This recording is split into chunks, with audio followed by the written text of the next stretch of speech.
Good morning, sweet souls. Good morning. And again, I say welcome to the Center for Spiritual Living, Greater Chico. It is certainly my honor, privilege, and pleasure to stand here most every Sunday morning. And with that said, I would like to share with you that my standing here has been supported with two other ministers who lovingly offered to balance out the pulpit time, if you will. And I knew it was the right thing to do when deep down inside I had movement. And the movement rose up as love. And it showed up in the physical as tears. So the year has been intended. I know nothing is in stone until the headstone goes on it. We're still moving. But Dr. Carolyn and Reverend Eileen, you will see more of this year on a regular basis. So that we get to experience the same ideas, but through different vessels, different ways, different words, different perceptions. Because as I say, there, in the beginning is always the Word. That's from the Bible.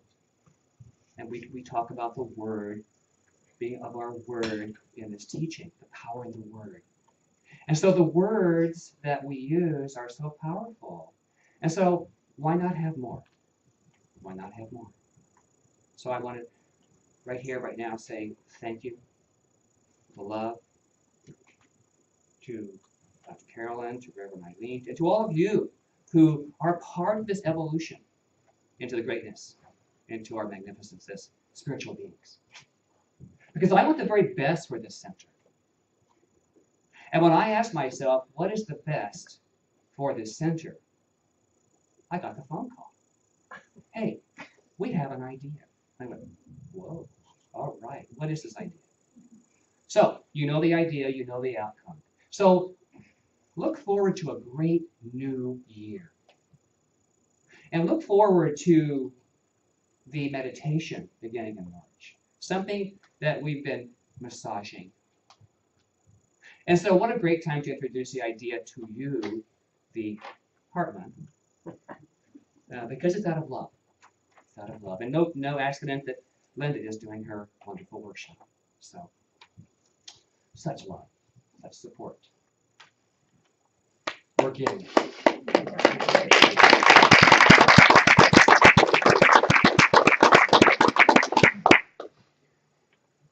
So with that said, I'll begin the Sunday lesson. I know that's why you're all here.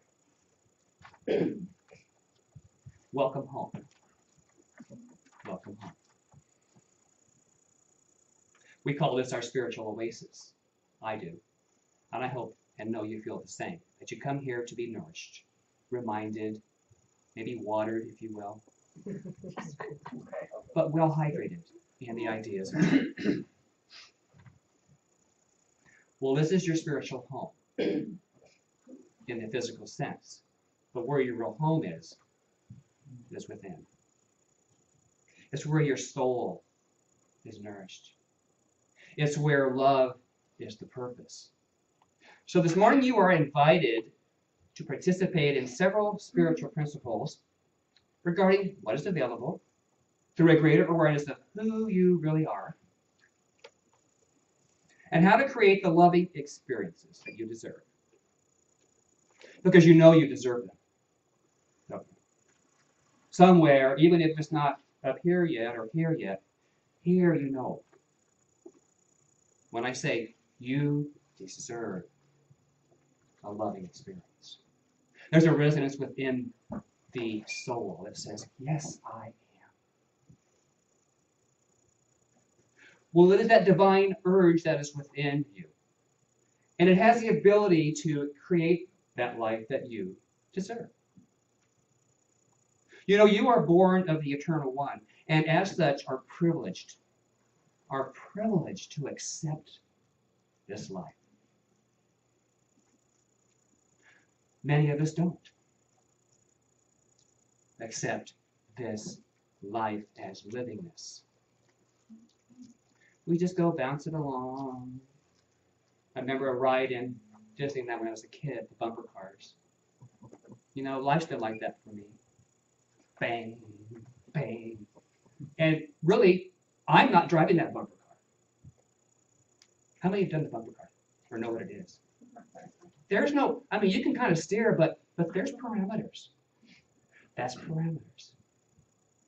And to me, that's our belief system. We place those parameters. We bounce along, we bounce along. I don't like that ride much today. I'd give that one mostly up and over to something else.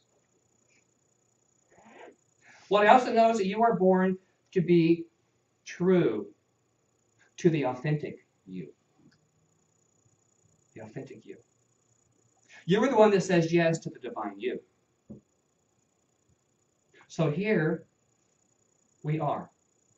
Here you are on assignment in this life. Your mission, should you choose to accept it, is to love yourself enough to accept the true you. I've been told, Michael, I have nothing to offer. My life has not been too good. I've let people down. Well, this may be your history, but it's not your truth. And the more you are declaring how it has been, or your history, is how you create your life. You're creating from yesterday's headlines of old news. Because there's power in that word I mentioned earlier. And so if we're talking about what was, we're telling Spirit, we're telling God, we're telling our true nature that this is what we deserve. Now, it's not that we're conscious of it, because we're really not until right now. Okay, until right now. Truth is, your being here is no accident. In this place, in this time, with what has happened to you in your past, no matter what it was, no matter your current situation, this is your truth, that there is a greater spiritual purpose intended. No matter how great it is, even up till now, there's something greater. I look forward to the greater. Sometimes the greater has to happen out of something that seems, whoa, not so great. When my partner died a year and a half ago, we were, as co-pastors, we were in this position. Well, that wasn't so great, I thought. But what I'm learning about myself is I get to stand up as me. I wasn't conscious of that being part of my experience in life. But what else is there? It's what is now. So this is part of my living on purpose, is to stand for what I believe in as my truth. And in 42 years up until then, I was a partner in standing up. So it's really different. It's very new. And we have a lot of history. And it's easy to fall back on our history. But what I'm here to say is, step out of it. Create something new. Our life is like a book. Like a book.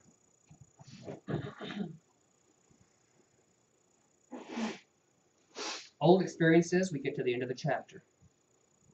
Last chapter. Close the book. It's also important to put the book down. Because if we don't, we tend to read through it again. Go to some of our favorite passages, our favorite chapters. Oh, that wasn't that terrible. Oh my God, that was good. I can't talk about that one. But it's important to leave yesterday. It can be a great tool. We can learn from it. We can thank it. We can be grateful for it. But the story is complete. That book is complete. Write a new one. When you've had enough, say out loud, enough? Enough. Can you say that with passion this morning? Here. Enough. Enough. Enough. All right. That does something to my insides. It goes, and movement happens. And it opens the door to something else. The book of yesterdays, in my opinion, do not merit a full reread. They don't. They don't. The teachings of truth remind us there's power for good, and that is when we write something new in the next chapter of our lives. Another truth is, for me, is that it's your spiritual prerogative to have the kingdom and have it in abundant blessings. Now, prerogative, I love words, as many of you know. Prerogative is defined as a distinctive excellence. A distinctive excellence. Well, as the divine being, you have the distinct spiritual honor of writing your own story, writing your own book, declaring what your blessings are. We are told in the beginning was the Word. What words are you writing in this next chapter of your life? What are your words? What are your blessings? You're here on assignment. You are here on assignment because people need what you have. Every one of us, there's something within that people need from you. They're hungry for it. And every experience you've had come through you has equipped you to be the one for someone else. I went to the grocery store last week as I was doing all my lesson notes and stuff. And our theme for the month is benevolence. Living in love through benevolence. So I'm in that benevolent state of mind. Whoop, so I get to the grocery store, it's early in the morning, and I park my car, and the woman to my left, she backs up. She moves her space over. I could have judged that. I thought, what's that about? And she pulled up about the time I was walking out of behind her and heard this crunch.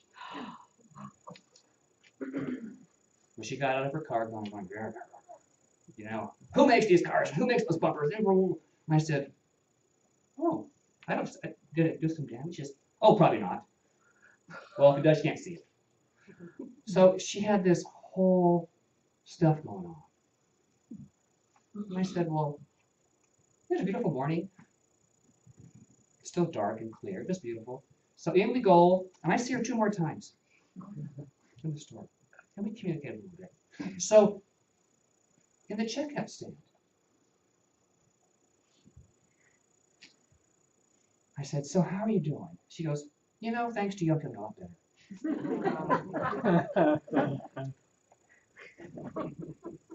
This woman needed what I had to offer.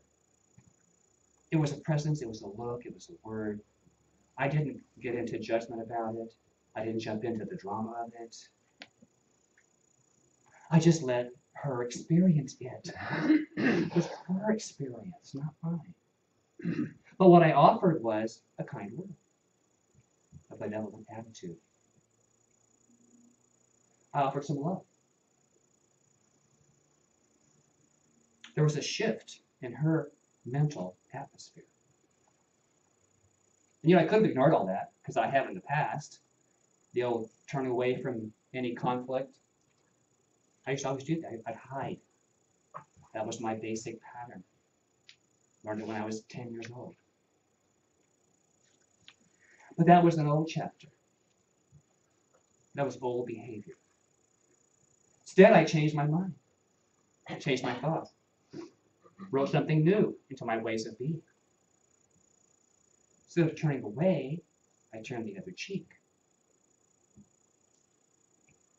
It was my prerogative. It was my spiritual excellence coming true. I was urged from within. I listened. And lo and behold, guess what? As you know, she was lifted in spirit. And so was I. Because, see, we both benefit. It was not my conscious intention to live myself. It's just a byproduct. It's like a good review on your book. A must read. So, I post on my bathroom mirror what I call uppers. Lifts me up in the morning, If I'm scratching in there, it's like...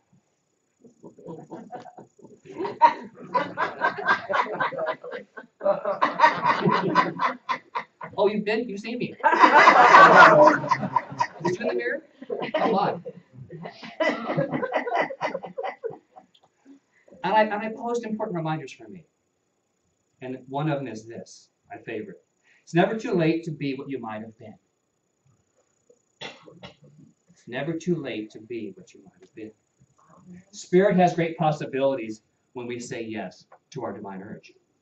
No matter what others around you might tell you, and they will, I'm not smart enough, I made a mess of my marriage, my relationships, I'm living paycheck to someone else's paycheck, wherever I can scrounge it, I'm ashamed of my past.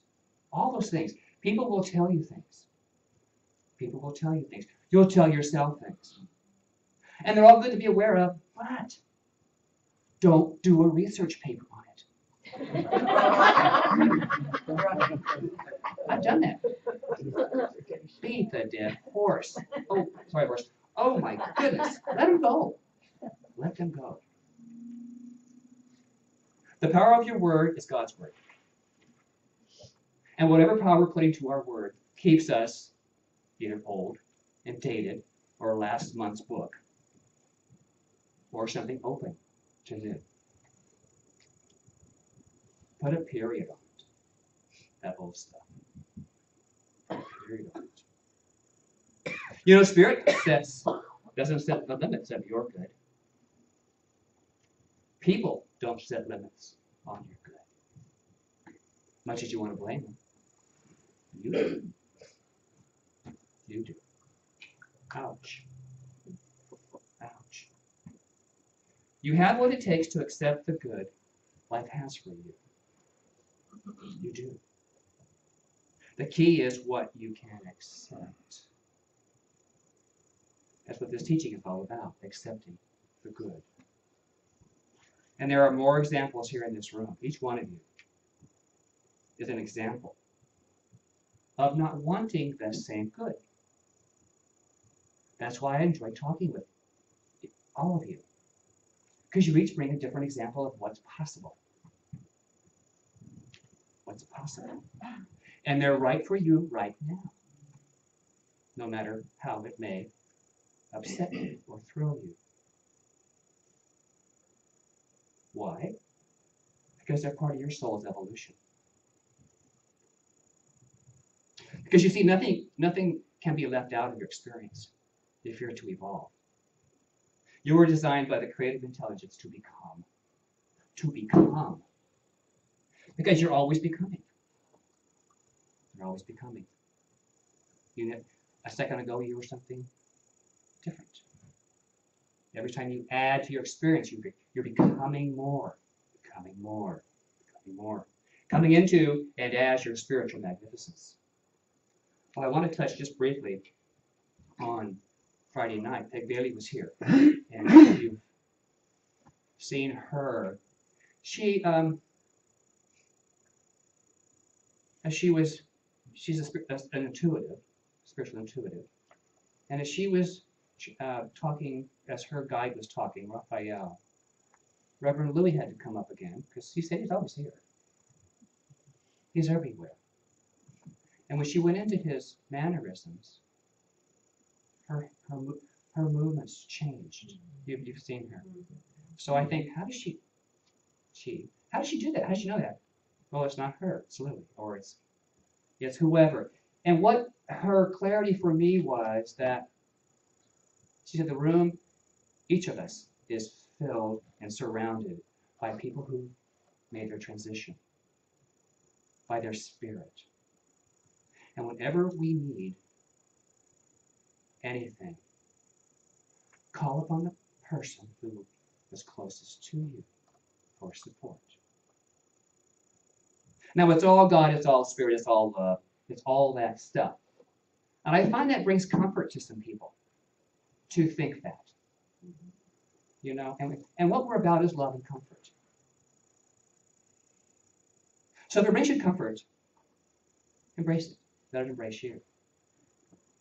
And it's like our fan base. It's like our cheering section, and we're on the playing field, like with Super Bowl today.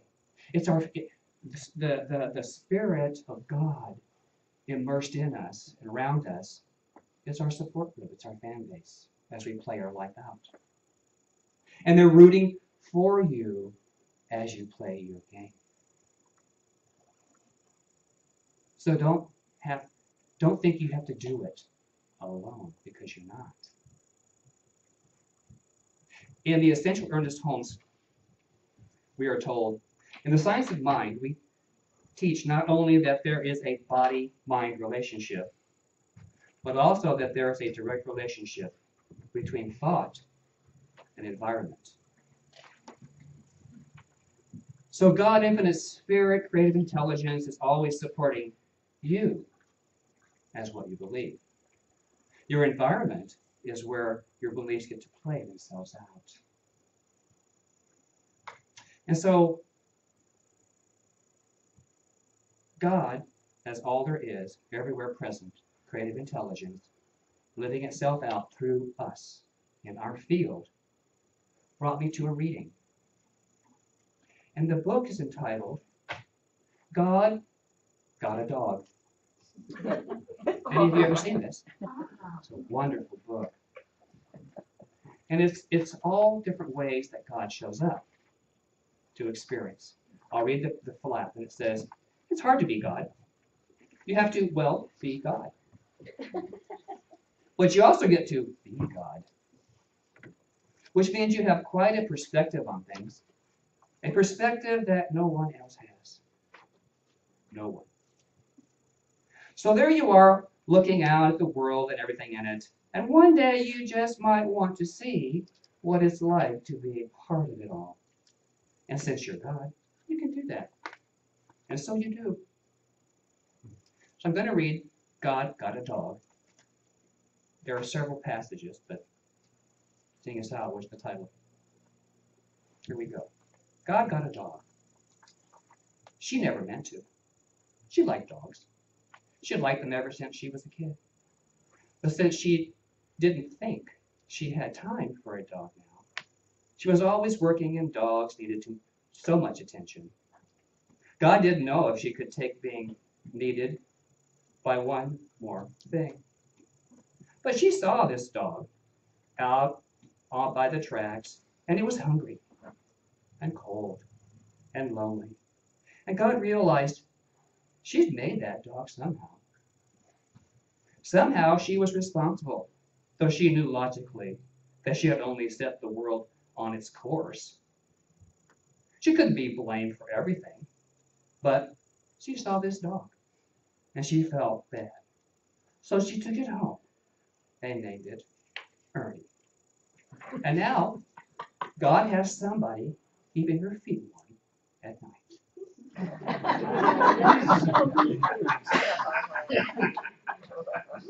There's so many other things in here that are God went to India. And it's just a book on perspectives on how Spirit sees the world and gets to play itself out through experience in life. So, beloved, allow God, the essence of good, to play in your stadium. The old book of you may need to be closed. You have what it takes to enjoy life, the life that is yours. So here are 3 steps of your spiritual prerogative. Name it, claim it, accept it. Quite easy. And when you do, your life will be the shining example it is meant to be. It is never too late to be what you might have been. Never. Accept your divine assignment. Accept it. Somebody, someone, somewhere needs what you have to offer. Offer it up. With love. Namaste.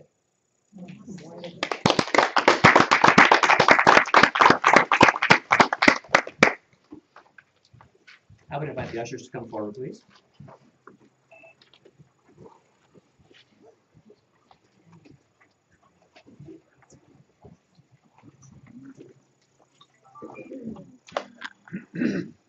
Our offertory, which would invite us to say as one. As I place my gift today, this is what I know. I support this center with love. I give freely of my abundant supply. I receive knowing Spirit as my source. So it is.